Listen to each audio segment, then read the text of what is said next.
Welcome you all guys once again.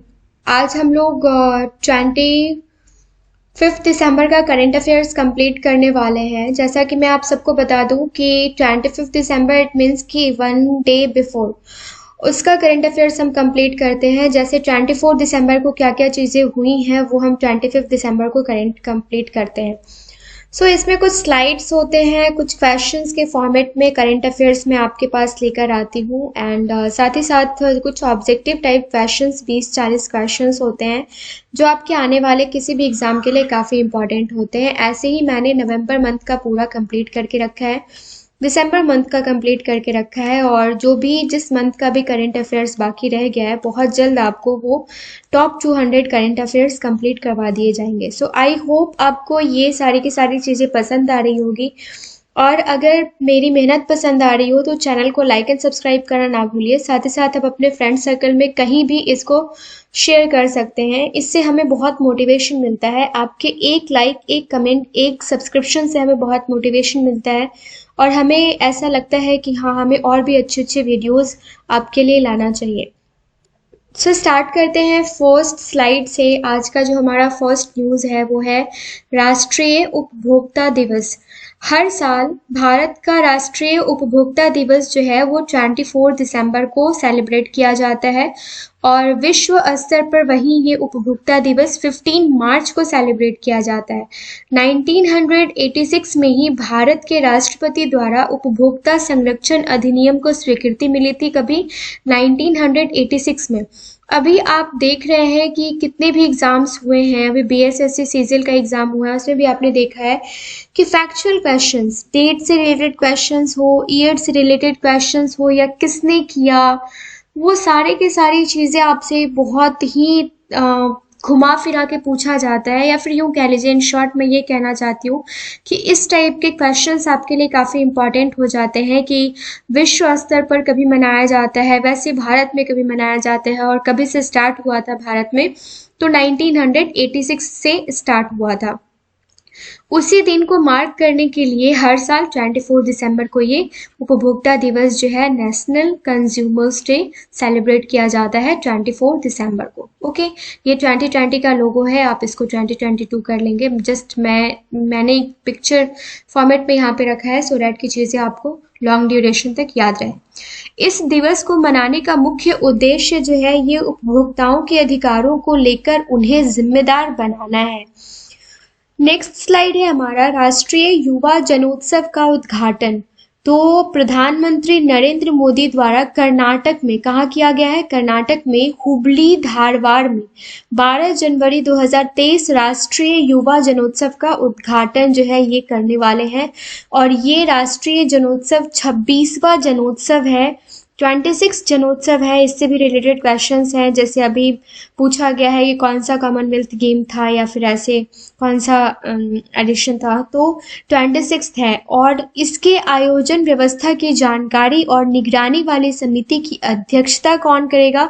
तो मुख्यमंत्री बसवराज बोम्मई द्वारा की जा रही है। ओके, नेक्स्ट है सुशासन दिवस पुरस्कार 2022। तो ये है हमारे माननीय भूतपूर्व प्रधानमंत्री जो है हमारे अटल बिहारी वाजपेयी, जो हमारे पीछे अब नहीं रहे। राज्य स्तर पर हरियाणा में सुशासन दिवस का आयोजन पंचकुला में 25 दिसंबर 2022 को किया जाएगा। राइट, राज्य स्तर पर आयोजित हुए इस कार्यक्रम में हरियाणा के मुख्यमंत्री मनोहर लाल खट्टर हैं, उनके द्वारा ही सुशासन पुरस्कार 2022 प्रदान किए जाएंगे, जिसमें 7 राज्य स्तर पर दिए जाएंगे और 15 पुरस्कार जो है ये जिला स्तर पर दिए जाएंगे। तो टोटल आपको 22 पुरस्कार दिए जाएंगे, जिसमें से 7 जो है वो स्टेट लेवल पर और 15 जो है वो डिस्ट्रिक्ट लेवल पर दिए जाएंगे। नेक्स्ट स्लाइड है भारतीय ऐतिहासिक अभिलेख समिति के 63rd सत्र का उद्घाटन जो है ये किस शहर में किया गया है? तो ये लखनऊ में किया गया है। भारतीय ऐतिहासिक अभिलेख समिति के 63rd सत्र का उद्घाटन 18 दिसंबर 2022 को लखनऊ में किया गया और इस कार्यक्रम का उद्घाटन जो है ये उत्तर प्रदेश राज्य मंत्री स्वतंत्र प्रभार जो है परिवहन मंत्रालय दया शंकर सिंह ने किया है। भारतीय ऐतिहासिक अभिलेख समिति 1919 में स्थापित रिकॉर्ड के रचनाकारों, संरक्षकों और उपयोगकर्ताओं का अखिल भारतीय मंच है ये। ओके, नेक्स्ट स्लाइड है हमारा, नेक्स्ट क्वेश्चन है हमारा, हाल ही में किस भारतीय युद्धपोत को मुंबई में भारतीय नौसेना में शामिल किया गया है? तो ये INS मोरमुगाओ को शामिल किया गया है। केंद्रीय रक्षा मंत्री राजनाथ सिंह ने 18 दिसंबर 2022 को मुंबई में भारतीय नौसेना में एक P-15B P-15B stealth guided missile विध्वंसक INS मोरमुगाओ को कमीशन किया है। तो ये क्या है? ये एक नौसेना में आपसे पूछा जाता है कि ये जल सेना है, स्थल सेना है या नौसेना है, तो आपको याद रखना है कि ये नौसेना से रिलेटेड है। P-15B स्टील्थ गाइडेड मिसाइल विध्वंसक INS मोरमुगाओ, राइट। यह नौसेना के प्रोजेक्ट 15B के तहत दूसरा युद्धपोत है। ये सेकंड युद्धपोत है जिसके तहत 2025 तक 2 और युद्धपोत तैयार किए जाएंगे। पहला P-15B युद्धपोत विशाखापट्टनम नवंबर 2021 में मुंबई में कमीशन किया गया था। तो ये सारी चीजें हमने इससे रिलेटेड देख ली हैं। नेक्स्ट क्वेश्चन है, हाल ही में, just a minute guys,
I'm so sorry, कुछ ऐसा टेक्निकल इशू है जिसकी वजह से ऐसी चीज़ें हो रही हैं। कोई बात नहीं, मैंने इसको यहाँ पे इंक्लूड कर दिया है, आप इसको ना देखिए।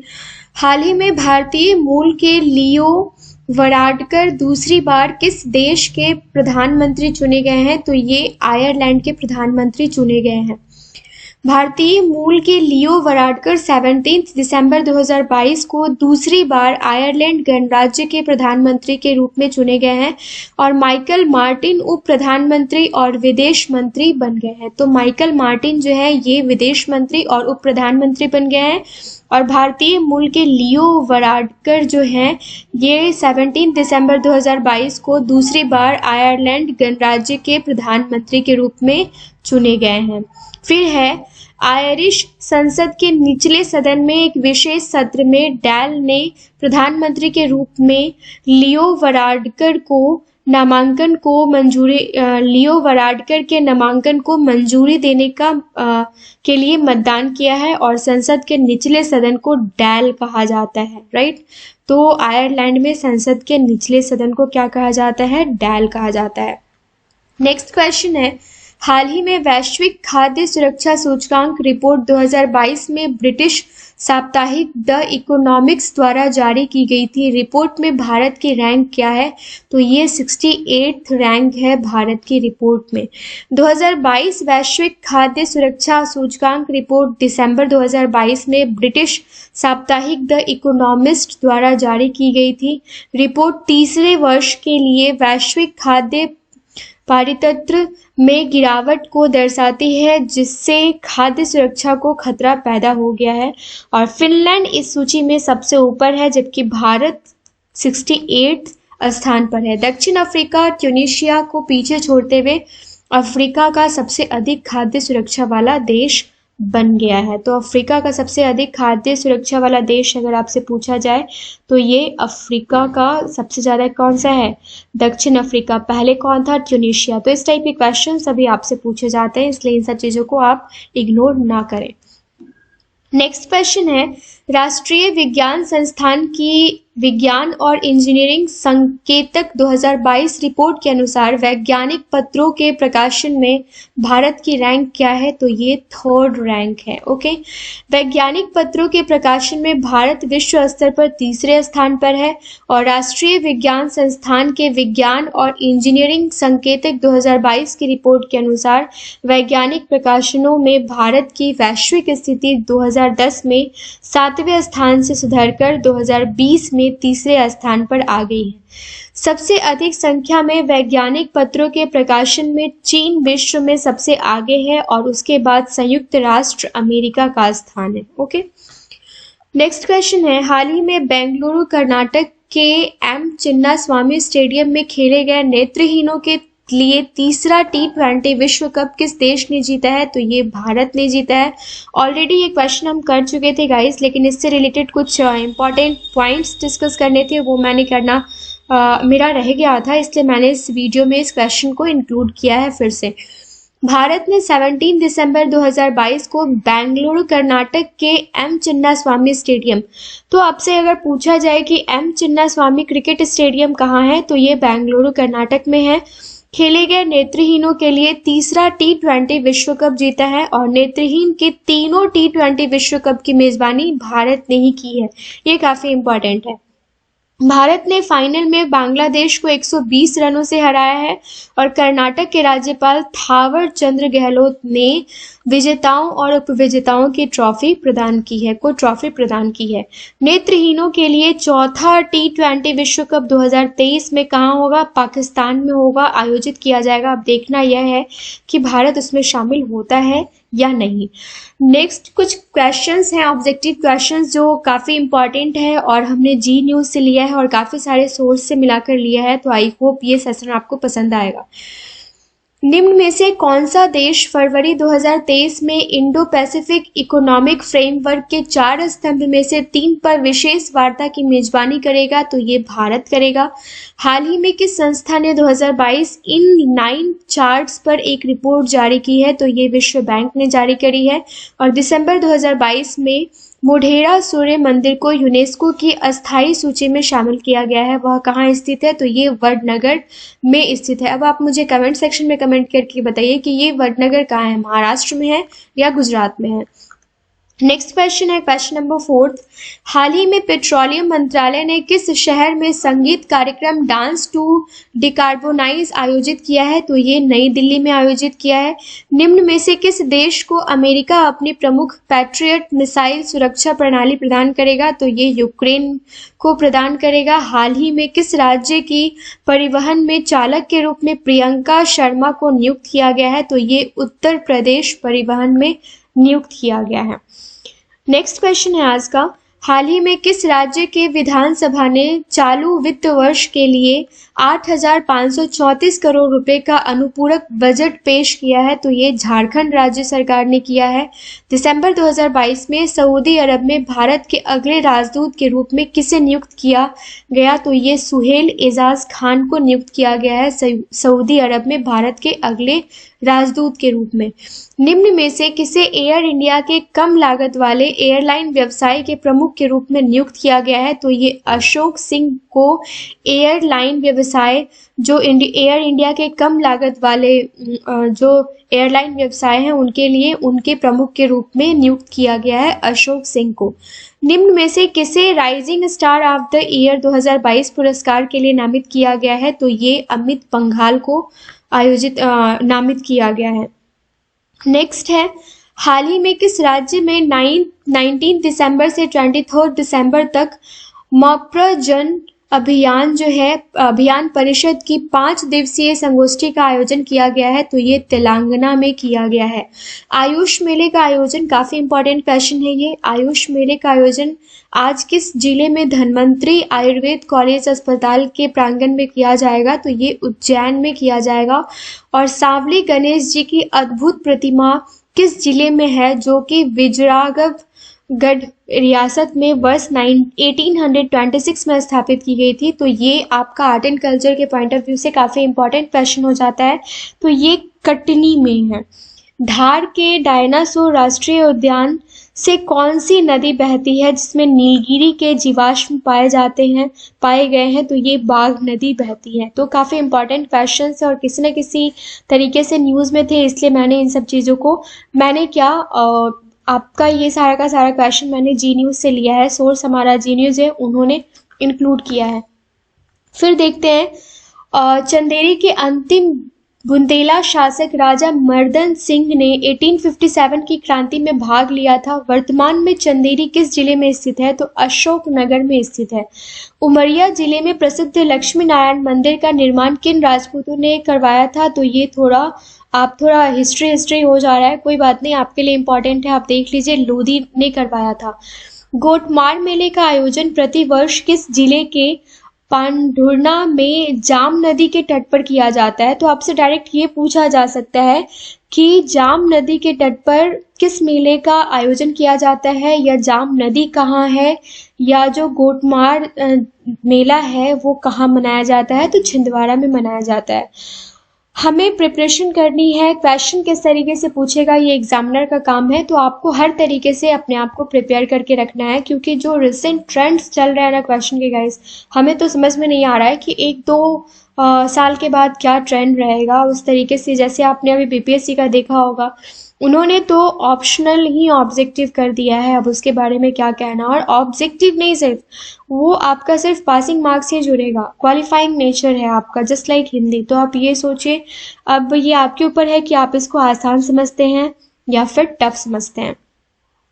नेक्स्ट है, ब्रिटिश मैगजीन की अब तक के 50 महानतम अभिनेताओं की सूची में किस प्रसिद्ध बॉलीवुड अभिनेता का नाम है? तो ये शाहरुख खान का है।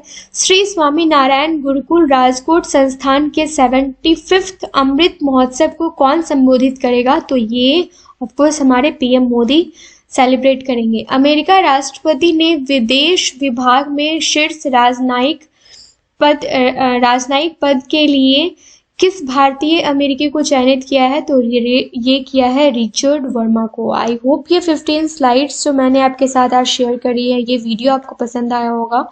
चैनल पे जो भी वीडियोस है उसमें कोई भी कमी नज़र आती है तो आप हमें कमेंट सेक्शन में कमेंट करके बता सकते हैं। मैं इंडिविजुअली हर एक कमेंट का जवाब देती हूँ और मुझे बहुत अच्छा लगता है जब आपके पॉजिटिव या निगेटिव कमेंट्स मुझे पढ़ने को मिलते हैं। मुझे ऐसा लगता है कि आप A9 एजुकेशन फैमिली से जुड़कर बहुत एक अच्छा कंट्रीब्यूशन दे रहे हो, हमें बता रहे हो कि क्या चीज़ें हैं और क्या चीज़ें नहीं हैं और किस किस टॉपिक पे हमें वीडियोस बनाना चाहिए। अगर ऐसा कुछ आपकी तरफ से है कि मुझे इन टॉपिक्स पे या इन सब्जेक्ट्स पे वीडियो बनानी चाहिए तो प्लीज़ मुझे कमेंट सेक्शन में कमेंट करके बताइए। A9 एजुकेशन फैमिली से जुड़े रहने के लिए थैंक यू सो मच।